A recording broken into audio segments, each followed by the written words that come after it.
Good morning dear student. Last class के अंदर हम लिगेंड्स का क्लासिफिकेशन हम पढ़ चुके हैं।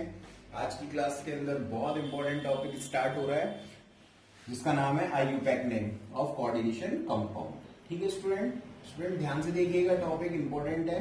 देखिए मैंने आप लोगों को जो लेक्चर स्टार्ट किया था, ये चैप्टर स्टार्ट हुआ था, तो वहां पर एक बात बताई थी कि किसी भी कॉम्प्लेक्स के या किसी भी कोऑर्डिनेशन कंपाउंड के दो पार्ट होते हैं। एक होता है आयोनिक स्फीयर और एक होता है कोऑर्डिनेशन स्फीयर। जैसे एग्जांपल देखें, ये फर्स्ट एग्जांपल मैंने पहले से राइट डाउन किया है। ये जो एग्जांपल है इसमें ये जो लार्ज ब्रैकेट के अंदर क्वांटिटी लिखी हुई है इसको हम बोल देते हैं कोऑर्डिनेशन स्फीयर, और ये बाहर की तरफ या तो राइट हैंड साइड होगा या लेफ्ट हैंड साइड होगा, इसको बोल देते हैं हम लोग कोऑर्डिनेशन स्फीयर या काउंटर आयन। ठीक है, इसके बारे में बात कर चुके हैं। तो देखिए इस कोऑर्डिनेशन स्फीयर के अंदर दो लोग रहते हैं।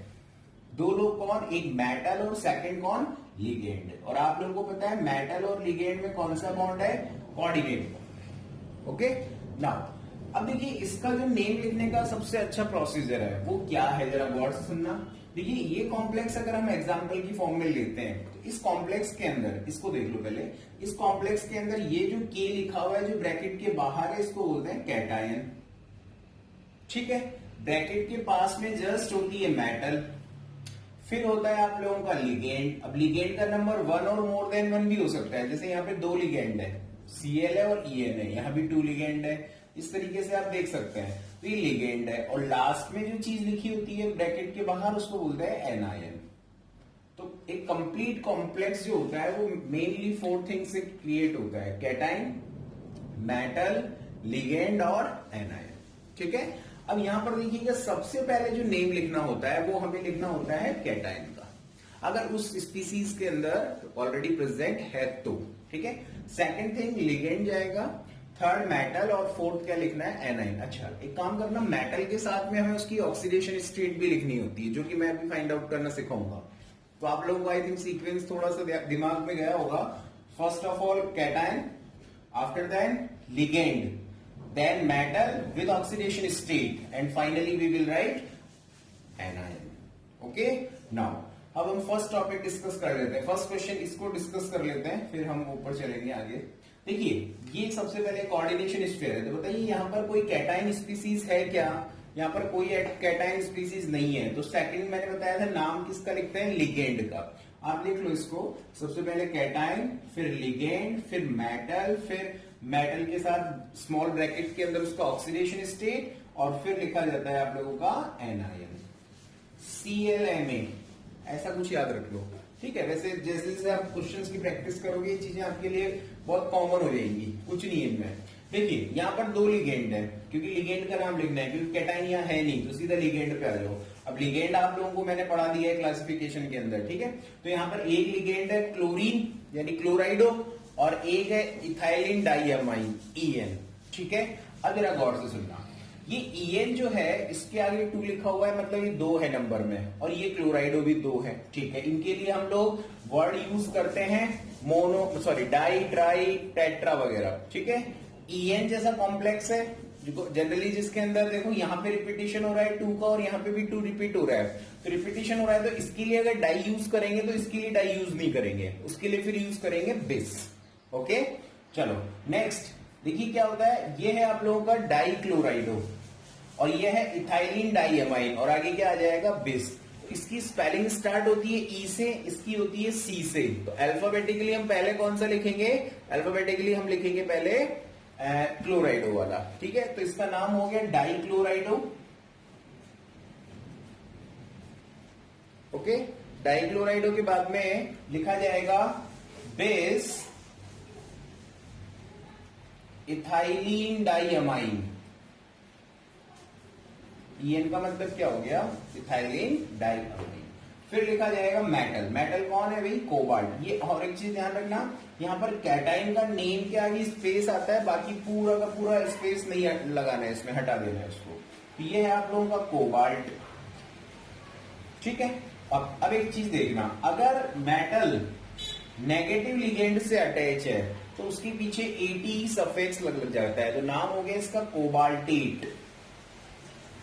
ओके, केवल तभी होगा ये ATE जब न्यूट्रल लिगेंड से नहीं, किससे, जो एनाइन वाली जो होती है नेगेटिव लिगेंड से अगर ये मेटल अटैच है, तो ये हो गया कोबाल्टेट। आगे चलते हैं।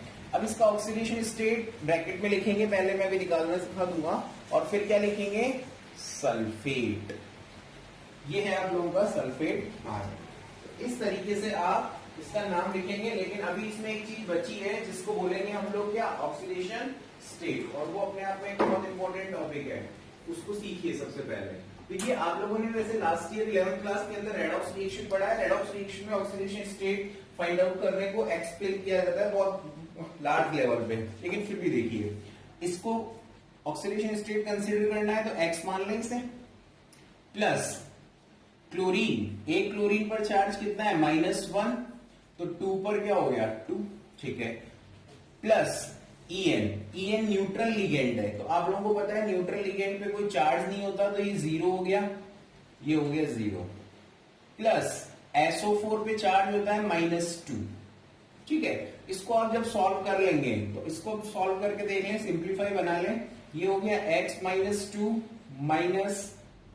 इज इक्वल टू 0, ठीक है, क्योंकि देखिए -2 है ना, और यहां भी ये -2 है, तो 4 हो गए, x इक्वल टू हो गया 4। अब इसको आप रोमन नंबर में लिख दो 4 को, ये इसका प्रॉपर आईयूपैक नेम हो गया, ठीक है, डाइक्लोराइडो। अच्छा, क्लोराइडो क्यों आया है, आई थिंक आप लोगों को ये बात बहुत अच्छे से पता चल चुकी है, क्योंकि यहां पर ये नेगेटिव लिगेंड, और मैंने कहा था क्लोरीन के अंदर क्लोराइडो फॉर्म यूज होती है, ठीक है। फिर हम लोगों ने क्या किया, डाई, देखो 2 बार आ रहा था ये 2, इसीलिए हमने क्या किया, इसको डाई यूज किया, तो इसको क्या यूज कर लेंगे, बेस। और एक चीज आप हमेशा याद रख ही लो, इन जनरल जब भी EN की बात करते हैं तो हमेशा वहां पर दिस ही लगता है, तो नाम क्या हो गया भाई, डाइक्लोराइडो दिस, इथाइलिन डाइअमाइन कोबाल्ट, और क्या लग जाएगा वहां पे, कोबाल्टेट, और ये क्या हो गया, सल्फेट, ठीक है भाई। चलो नेक्स्ट क्वेश्चन देखते हैं। इसको डाउट होता है एक बार आप वीडियो को पॉज करके और बैक करके फिर देखना, आपको समझ में आ जाएगा। इसको मैं रिमूव कर रहा हूं। नेक्स्ट आ जाते हैं अपने इस कॉम्प्लेक्स के ऊपर। देखिए कैसे, ये है आपका पोटेशियम। अब यहाँ 3 है तो यहाँ ट्राई मत कर देना, वो जो मोनो डाई ट्राई पेंटा जो लगता है वो सिर्फ लिगेंड के लिए लगता है, तो ये हो गया आप लोगों का पोटेशियम, सिंपल पोटेशियम है, पोटेशियम हो गया, ठीक है। अब देखिए जरा, यहां पर स्पेस देना है थोड़ा सा, मैंने बताया था अभी। अब आ जाइए किस पे, सीधे लिगेंड पे। लिगेंड कितने हैं भाई, 3 को बोल दिया ट्राई। अब बताइए C2O4 कौन सा लिगेंड है, मैंने आप लोगों को पढ़ाया था COO- ऑक्सीलेट पढ़ा था आप लोगों ने, इसको ऑक्सीलेट आयन कहा था इसे, ऑक्सीलेट, तो यहां पर O हो जाएगा, तो ये हो जाएगा ट्राई ऑक्सीलेटो, ठीक है, तो ये हो गया पोटेशियम ट्राईऑक्सीलेटो। अब आ जाइए मेटल। अब ये न्यूट्रल लिगेंड है तो फेरस नहीं होगा, फेरेट हो जाएगा, ध्यान रखना, ये हो गया आप लोगों का फेरेट। अब इसका ऑक्सीडेशन स्टेट निकालना है ब्रैकेट के अंदर, और पीछे एनाइन तो कुछ है ही नहीं, तो यहाँ पे ब्लैंक छोड़ देना है। इसका ऑक्सीडेशन स्टेट देखो, मैं यहाँ निकाल के दिखाता हूँ क्या होगा। एक पोटेशियम का कितना होता है, +1, तो ये थ्राइस हो गए, प्लस जिसका फाइंड आउट करना है उसे एक्स कंसिडर कर लें, प्लस C2O4 पर चार्ज क्या होता है, -2 लिखा चुका हूं मैं, तो ये हो गया 3 इज इक्वल टू कितना हो गया 0, तो +3 प्लस x -6 इक्वल टू 0, तो x इक्वल टू कितना आ गया +3। इसको आप रोमन नंबर में यहाँ पे राइट डाउन करेंगे। सिंपल है भाई IUPAC। तो ध्यान रखना, पहले कैटाइन, फिर लिगेंड, फिर मेटल, और फिर एनाइन, अगर उस ग्रुप में और स्पीसीज में वहां पर गिवन हुआ तो। ठीक है भाई, इसको राइट डाउन करें, आगे चलते हैं। फिर इस पे आ जाते हैं। देखिए यहां पर कोई कैटाइन नहीं है, तो सीधा किस पे आएंगे, लिगेंड। अब लिगेंड भी 2 है हमारे पास में, अब 2 है तो अल्फाबेटिकली क्लोराइडो पहले आता है कि एक्वा, इसको एक्वा बोला था तो एक्वा आएगा, तो कितने एक्वा 4, तो इसको हम बोलेंगे टेट्रा एक्वा, 2 को क्या बोलेंगे डाइक्लोराइडो।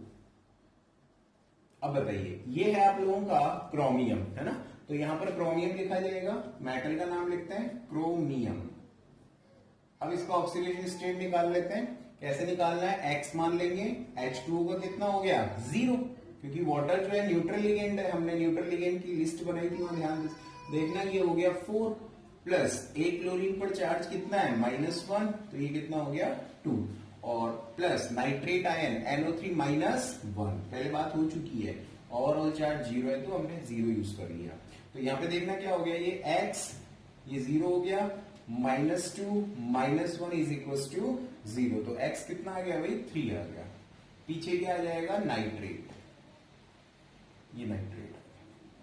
चलो ये भी कंप्लीट हो गया। नेक्स्ट देखते हैं, इंपॉर्टेंट है।